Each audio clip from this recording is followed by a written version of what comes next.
It's hard for me to even put this into words because anytime I talk about it, people usually kind of laugh or they just say, "Man, you should have been more careful." But the truth is, I didn't do anything that unusual that night.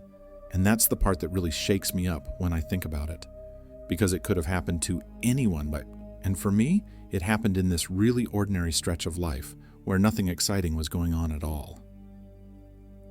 I was about 23 back then, living in this mid-sized apartment complex just outside of town. And it wasn't some luxury place or anything, but it wasn't run down either. Just kind of the usual. Beige carpet in the hallways, those overhead buzzing lights that were always either too dim or too bright. You know the type. And neighbors that I'd see sometimes in the parking lot, but I didn't actually know any of their names. I worked irregular hours at the time, and that night in particular I'd gotten home late, later than I wanted to. My shift had dragged on forever, and my brain felt like mud, so the only thing I was thinking about was how fast I could get into bed and pass out. I remember parking my car and sitting for a minute longer than I needed to, just kind of staring at the steering wheel and gathering the will to get up. It was one of those nights where the air felt heavy. Not cold, just kind of stale. And the parking lot lights gave everything this orange glow that made it all feel a little off. But I wasn't in a spooky mood or anything like that. I was just tired. Finally, I pulled myself out, locked the car, and trudged upstairs to my place. When I got inside, I went straight to the kitchen to grab some water, dropped my keys on the counter, and started pulling off my shoes. That's when I realized my phone wasn't on me.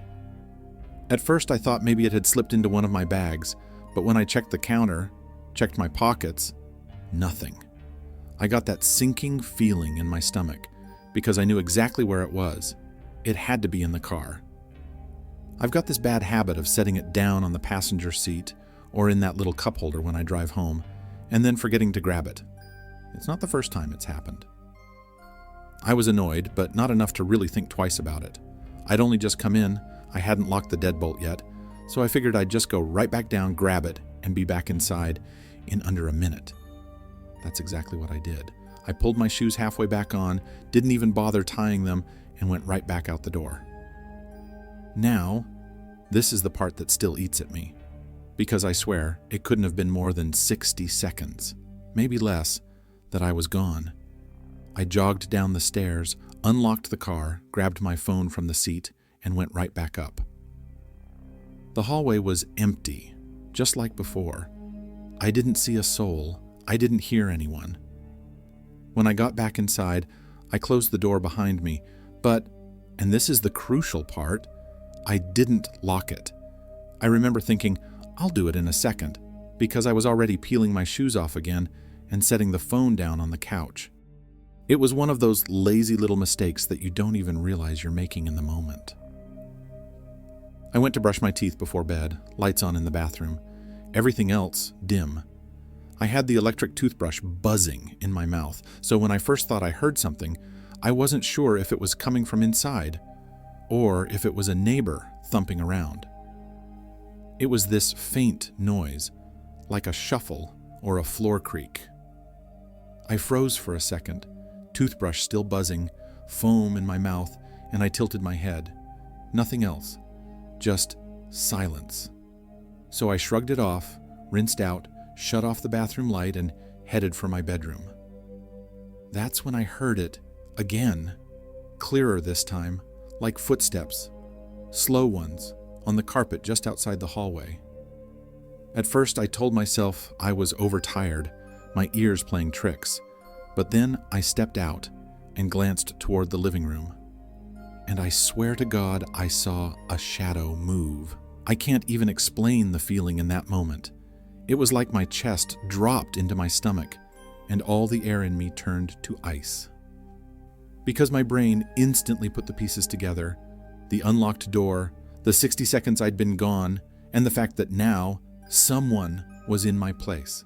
I fumbled for the light switch, hands shaking so bad I almost missed it, and when the living room lit up, I saw him.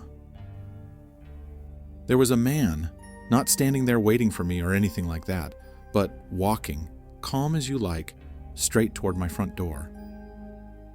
He had this hood pulled up, his face mostly in shadow, but he didn't run, he didn't panic. He just reached for the handle, opened the door, and slipped right out into the hallway.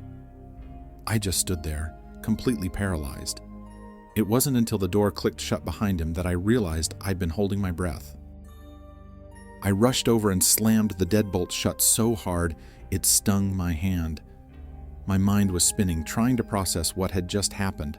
I searched the closet, looked through the kitchen, even peeked under the bed like some scared kid. But there was nothing. Nothing was touched. Nothing stolen. Just this stranger who had been in my living room walking around like he belonged there. I called the police, and of course they came out and did their whole routine. They looked through the building, checked the stairwells, but the guy was long gone. One of the officers asked me a bunch of questions I didn't have good answers to. Like, did I notice him following me into the complex? Had I seen him before in the neighborhood? Stuff like that. I didn't think so, but I couldn't be certain. I had been tired, zoning out in the parking lot. Maybe someone had been watching. I didn't sleep at all that night. I left every light on, sat with my back against the wall and a kitchen knife in my hand, just staring at the door. Every little creak of the building made me jump. When the sun finally came up, it was like I could breathe again. It's been years now, and I still don't know who that man was or what he wanted. And honestly, I'm not sure which thought scares me more. The idea that he was just some random trespasser who slipped into the wrong apartment, or the idea that he knew exactly what he was doing, and that night was just a test. Because either way, and I've never really felt safe in my own home since then,